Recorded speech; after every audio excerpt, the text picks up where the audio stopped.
many years ago, 22 years ago, a real prophetic word: let children's ministry be your heart, not your start. And I had that written on a sign in my office for a number of years. And so, yeah, it's kids ministry.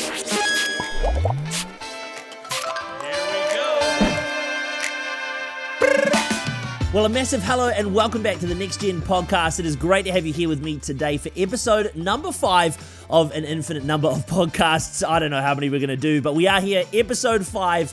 A massive welcome back to you, and especially warm welcome to all of our Next Gen Nation members. Welcome back to all of you. It is great to have you here with us. Our Next Gen Nation is made up of amazing Next Gen pastors and leaders, whether it's kids, youth, young adults, all sorts from all around the world.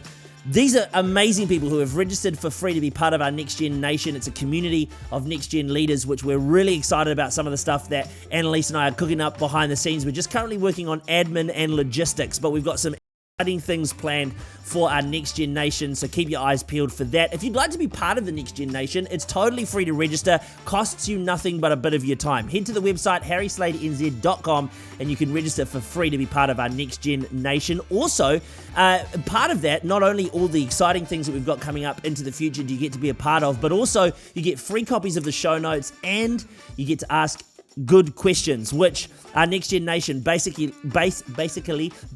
fueling our Q&A episodes with H&A. If you haven't seen the last couple, make sure you check those out. We've got another one coming up very soon, but that's in the future. For today's episode, I'm particularly excited. We have our very first conversation, and I am so honored to have with us here on the Next Gen podcast for the very first conversation, Q&A interview, whatever you want to call it, Pastor Andy Kirk from Australia. He's a man of many hats. I'm going to get him to explain everything that he does, but what I know about Andy is this: he is a weapon for the kingdom of God, and he's really been pioneering Next Gen ministry for Oceania. He's been doing it for the last many years, a long time. Someone that I've looked up to, someone that's inspired me.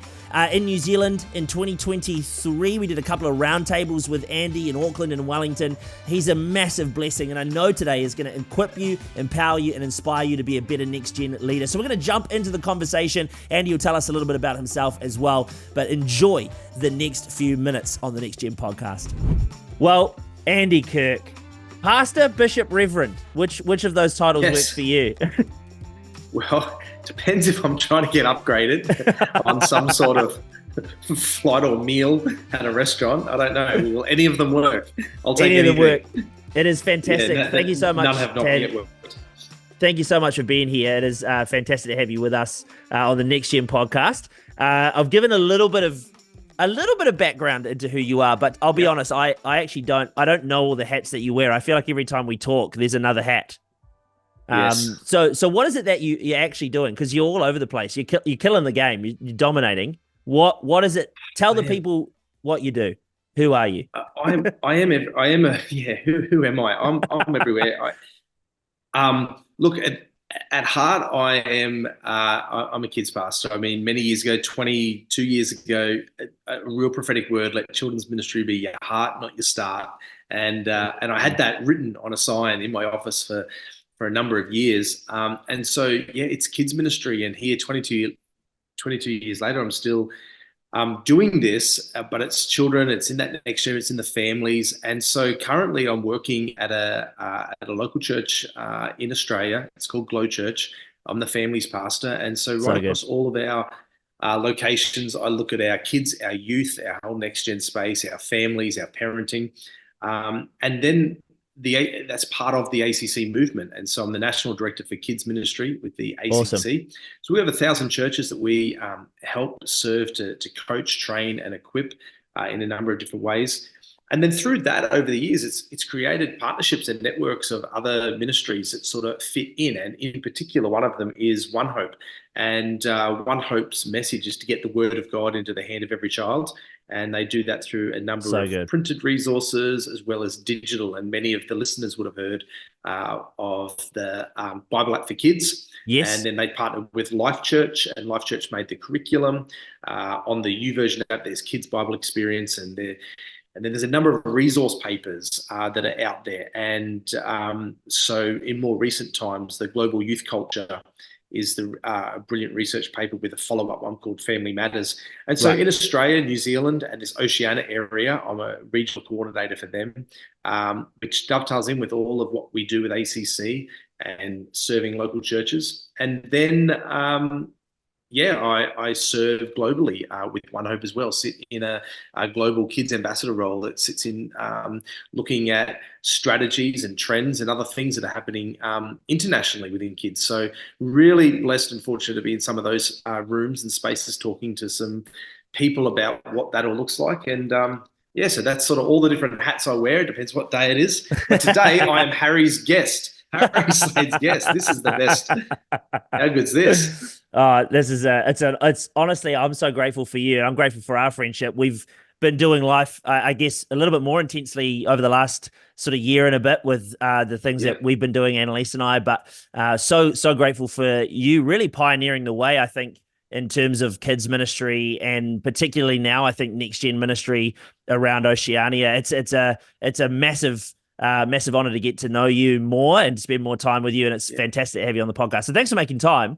One of the things that I want to do is I want to start really with, because you have such a global perspective and you're in so many big rooms, big thinkers around so many brilliant people, you also see the church in many different ways. Obviously 1,000 churches over Australia, just to start there, but then the global aspect too.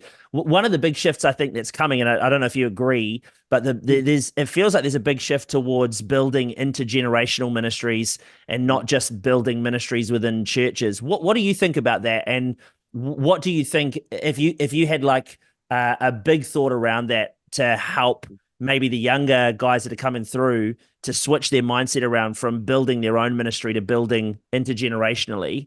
What would you say to that? Yeah, that's a great question, and I do agree there is a big swing and an uptake in the moment of understanding this. I think to understand that, I am old enough to take a little bit on a historic journey. I remember I never grew up in church. So just for me, I never grew up in church. So I skipped maybe the early, Salty the Singing Hymn Book age, right back to the real old listeners. If you don't know who that is, the younger ones are going to Google that and you'll be blessed. But I came in and I probably came into kids ministry right at the end of 19. I was saved 1995, started kids ministry about 1998 and volunteering, and I was in full-time ministry by 2002. And so around that time, we were really moving out of Sunday school into children's church, and there was that formation of children's church. And so it was where things were becoming a little bit more professional. You're bringing even praise and worship. And for that era, it really transitioned. I would say in those mid-2000s, video curriculum for the very first time, and by video, I mean on DVDs, it was first introduced. I remember the first. Kidmo was the first real groundbreaking kids ministry video to have these video curriculum that really drove this, and to turnkey kids ministry where a small church could have this big production seemingly really was incredible. So children's church emerged. You came past 2010 into those 2010 and onwards, that next decade, there was a real leadership emphasis, and there was a real growth around leadership where kids ministry was seen as a real ministry where you can develop young leaders, where they were staffing a lot more. For the first time, I really saw an uptake in kids ministry and staffing. And probably the end of that, we get to 2020. We all know that COVID happens around this time. But even before that, I knew there was a shift, and what was coming was probably more an emphasis on family. And when I say family, this is where I land this intergenerational. So that's where I get to in all of this. I think societal shifts that have combined with church history has led us to this point where we've got all this leadership, we've got all of this Sunday school transition to kids church. Sundays are good. And what I mean by that is, you go into any church, and any of the listeners here, they've got Sundays dialed down. Now, we can all do things a little bit better. We can do check-in, and we can make it a little bit more friendly. We can do our small groups a bit better, and we can do all of this. But at the end of the day, we've constantly, and what I keep hearing is ask the questions, are we doing this discipleship well? And so the partnering with church and parents almost became this dichotomy where it was this battle between what's at home and at church. Now, pre-COVID, they would just outsource the faith formation to the church, bring their kids, rub their hands and go, hey, look at that. I'm doing faith formation because I'm bringing my child to church. You get locked down and you're responsible. And surprise. all of us, yeah. So then when we go back, what we realize is probably some of the things we missed was I want some older young adults to be in life. So we miss community in this. I want the grandfather, I want the older people to be part of all of this. And so where we tried to do that in the past through our leadership models was we would try and onboard an older gentleman to be part of our kids team on Sunday. And yet, yes, we were striving. I could see God's heart of this intergenerational ministry. Then I've seen it probably swing the other way, where there are in contextualized in some small churches where your intergenerational is called a Sunday service. Everyone is in the one room, and you may have 100 people of all ages. So I've seen churches try to wrestle through this. It's more than a model. It's more of a philosophy. It's more of a heart shift towards how can we integrate this all generations to be inclusive in the faith formation of kids, and not exclusively on a Sunday. How are we also bringing this into midweek? And so for me, I don't know about the listeners, but I don't do devotions based on what my pastor preached on Sunday. And that's yet exposing, but true. Sorry if any senior pastors are listening, but the truth is this: we have patterns of behavior and we have faith formation in our own adult lives, but yet I look back and all of a sudden realize I've been trying to get kids to do patterns of behavior that I don't do as an adult. Right. And so everything I'm trying to do is to link it and anchor it back to a Sunday. So this is what we taught on Sunday. Let's give them take home. This is what we did on a Sunday. Right. And I ended up for years, I'm trying to almost play catch up because the kids are coming every 2 weeks, every 3 weeks, and even those are there every week, but you're constantly trying to anchor it back to Sunday. But as an adult, I don't even do ministry I don't even do faith formation for myself that way. Sure. And so what I realized is we need to build the skill sets and the patterns of behavior in the home. And to do that, it is not on the kids pastor and it's not mutually on the parent. It actually is upon all generations and all other parts. I mean, I've got youth leaders now that are more significant in my teenage sons' lives than I am at this point in life. Right. I've got older gentlemen in church life that are significant in my life. And so this intergenerational building together, all of a sudden we're not just segregating to go, right, on a Sunday, this is kids, and that is where all faith formation will take place. And then if we do youth on a Friday night and we'll do adults on a Sunday, it's like, no. So at Glow, we have a saying. It says on Sunday, Friday is the first service of the weekend. And on Sundays, we have services for adults and children. Great. I love that. And so I love that. That's a intergenerational statement right there, but it may not be contextualized in a way where we're all in the one room. We're not. It's impossible with the numbers that we've got. Totally. But it's a heart to say that the children's service is as important as the adult service. Now, it is as important. It's as important to the worship team who get rostered through kids. It's as important to the production team who I don't have to build. They just go in and fix whatever's needed to be fixed. It's as important to the connect group leaders who serve as our check-in team, because all of a sudden they're the first people to make contact and then invite them to their family connect group. And so all of these ways is layering this generation across the life of our church. So long answer, but there's a whole lot of history and thoughts all thrown.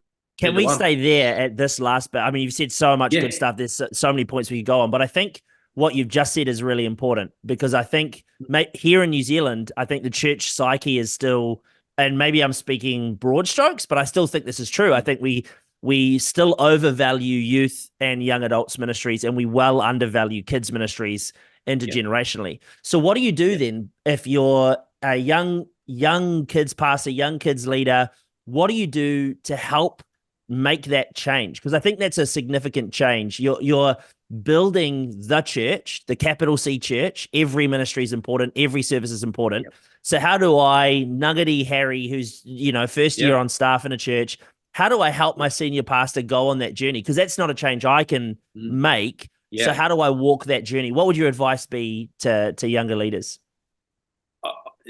I would encourage these young leaders to go to the youth pastor, to go to the production manager, to go to the worship pastor and say, hey guys, I'm new at this. I'm just wondering, on one Sunday over the coming few weeks, Great. are you able to come in and evaluate my ministry area? Awesome. Now, That's so good. Here's what happens. Everyone wants to feel like, oh, evaluate, of course, because I know more, and the worship pastor's going to, yeah, absolutely, I'll come in and have a look. The production guy's going to go, yeah, sure, man, I'd love to come in. I said, just help me know if I'm doing a good job. I just want to know, can you come in and give me some feedbacks and ideas? Here's what happens. The production manager walks in and realizes that the projector bulb, which is about, is flickering, about to blow. Yeah. The microphones that are like, so old, all of the things you can imagine, all of a sudden the production guy is going to walk in there, and subconsciously it's a reflection of him and or her, or they are going to take ownership, especially if any of these have their own children in there. That's always a win. Yep. But it's like, can you have a look at this and evaluate it? And now they may come back and go, oh, you can do X, Y, Z, Z. And then your next step is, well, it's not really my jam. Are you able to help me? Yeah. And then next thing you know, you've got the production manager who's going down to the local, hardware store the week after, getting a whole lot of things and rewiring all your speakers for you and doing this and doing that. And he co-owns this with you. Because I think often we fall into the trap as a young leader is that I need to build a team. And so what I do is now I'm building a silo production team within kids. Totally. And I'm going to build a whole nother design team, within kids. I'm going to build a whole worship team within. Well, we have the philosophy of Sundays, on Sundays we have services for adults and kids. But even then, I still have to go, hey, can you guys help us? And I did this. Hey, the worship, can you come and have a look and just see what you think?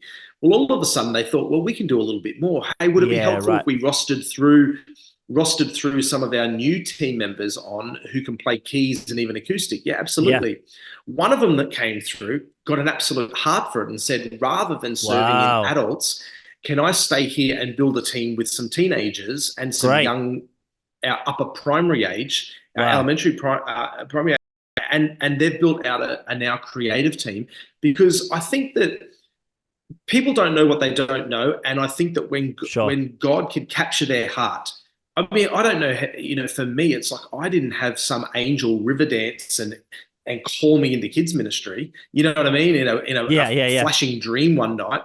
Yeah. I think you end up there through your heart being captured for a cause. That's awesome.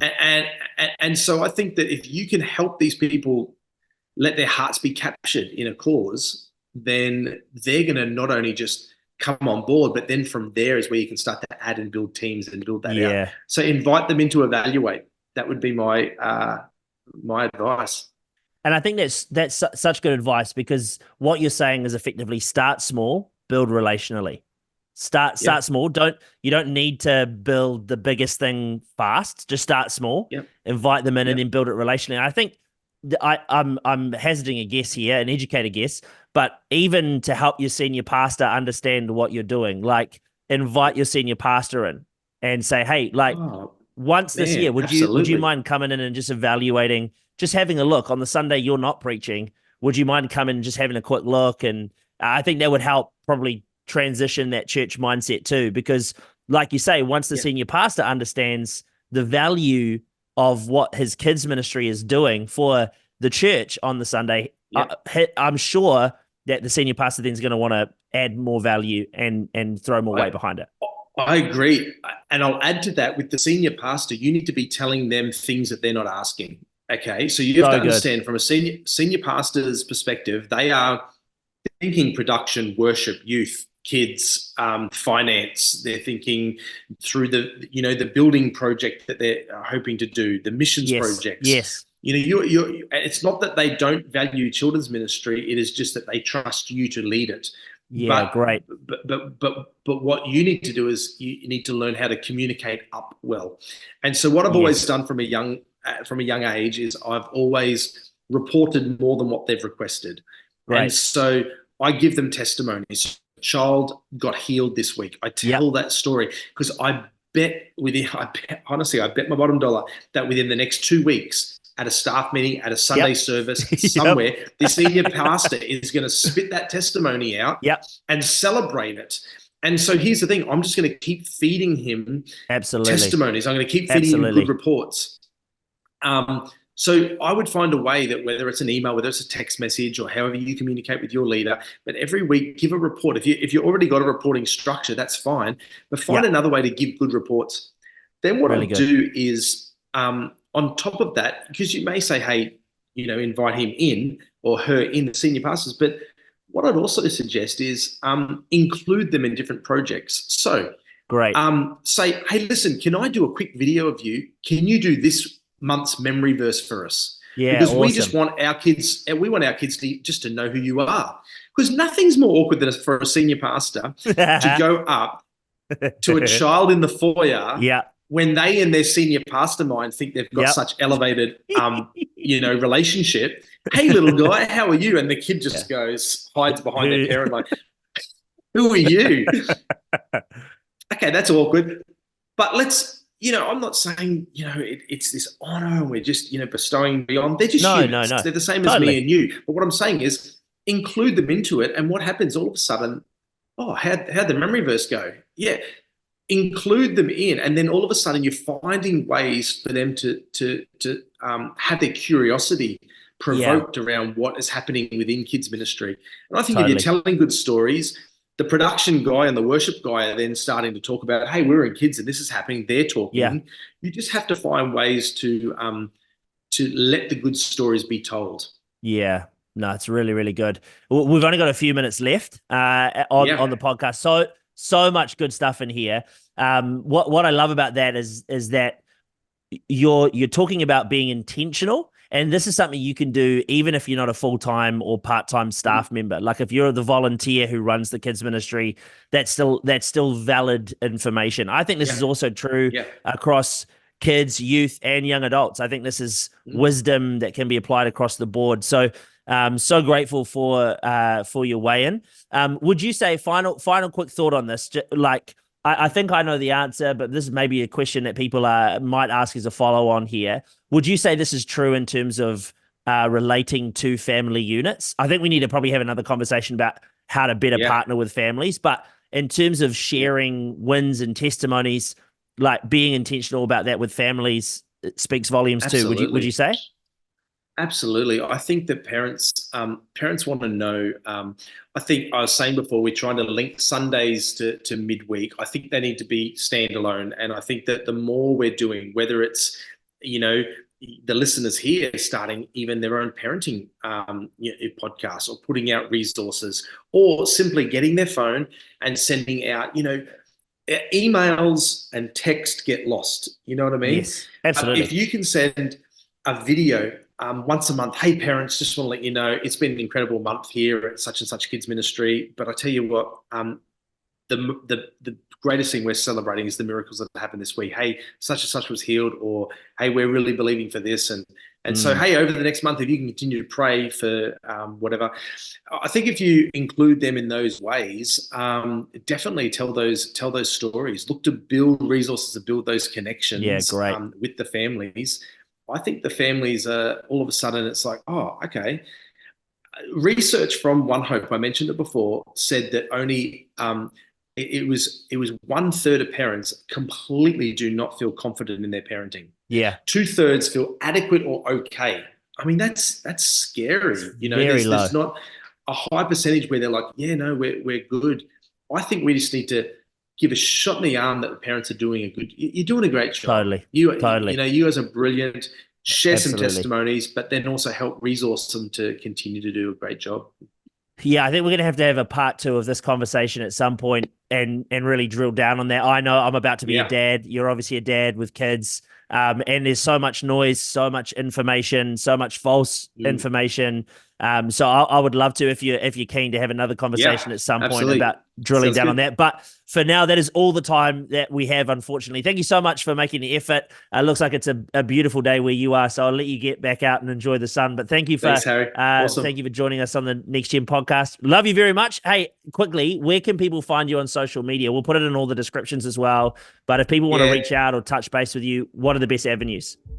Yeah, best ways you can reach out Instagram, so it's Andy_Kirk_, and you can find me there, or go to our ACC Kids social media or website, so just acckids.org.au, and you can check out all what we're doing there.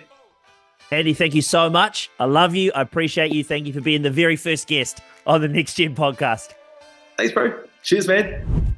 So there you are. What a conversation with Andy Kirk. I hope you enjoyed that. There was so much in that conversation, so much gold, so much wisdom. I think, we probably just need to call him the beast Andy Kirk, because man, what a wealth of knowledge. What great ideas, some great thoughts, and some really practical things that we can do to help change the culture and build an intergenerational church.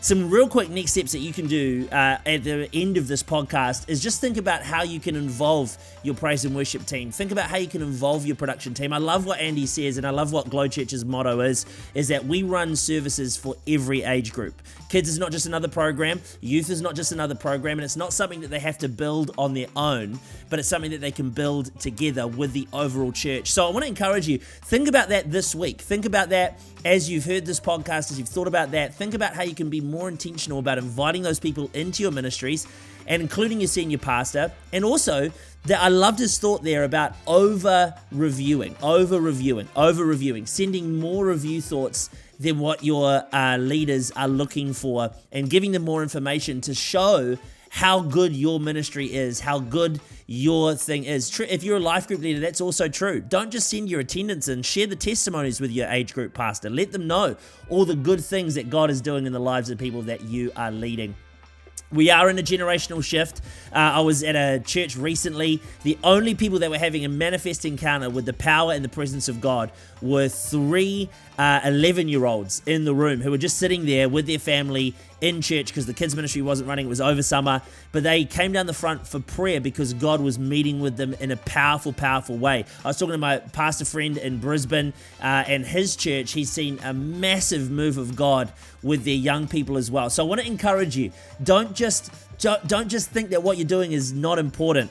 He said something at the start. Andy said something at the start that I wish that I'd written down, because I think it's incredibly important, about kids ministry not being the start, but being the heart of what you do. And I want to encourage you that if you're in kids ministry, youth ministry, young adults ministry, dealing with anybody in our next gen space, don't just let this be time that you're using to build your sandcastle, but keep the grip and invest into the next generation. Hey, I want to thank you so much for joining me today, no matter where you are around the world. Thank you so much for joining us here on the Next Gen podcast. Hey, I'm just having a look at the Next Gen website here. It's actually phenomenal. If you haven't recently had a look at it, if you haven't done anything with it, make sure you have a look, because it's incredibly good. You can register for free online to be part of our Next Gen Nation. We do have some pretty incredible things lined up, honestly, and I know I keep saying it. I know. It is genuinely going to be great once we get it up and running. We have some pretty exciting things, so you don't want to miss that. Harry Slade NZ,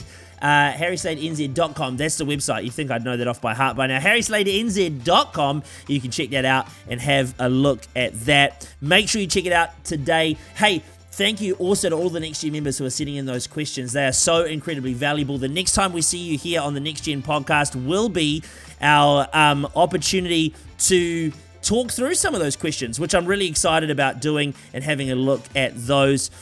It's very, very close. That's it for now, though. Listen, every Next Gen leader, be encouraged. Your story is changing history, leading the legacy, and changing the tide. So don't quit. Keep the grip. And I'll see you very soon back here on the Next Gen podcast. Peace and love. See you soon. Peace and love. What's that?